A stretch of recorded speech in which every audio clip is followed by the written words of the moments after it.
పచ్చని అడవిలో చీకు అనే ఒక చిన్న ఉడత ఉండేది. చీకుకి ఒక చెట్టు నుండి మరో చెట్టుకు ఎగురుతూ మెరిసే గింజలను ఏరుకోవడం అంటే చాలా ఇష్టం.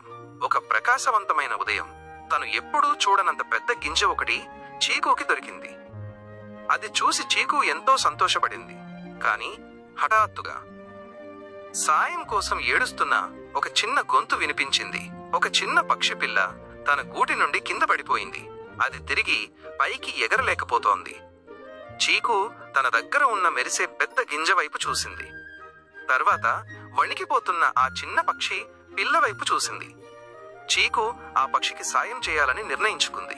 చాలా జాగ్రత్తగా ఆ పక్షిని ఎత్తైన చెట్టు పైకి తీసుకెళ్లి సురక్షితంగా దాని గూటిలో ఉంచింది. ఆ పక్షి పిల్ల సంతోషంగా కిలకిలరావాలు చేసింది మరియు చీకు గర్వంగా నవ్వింది.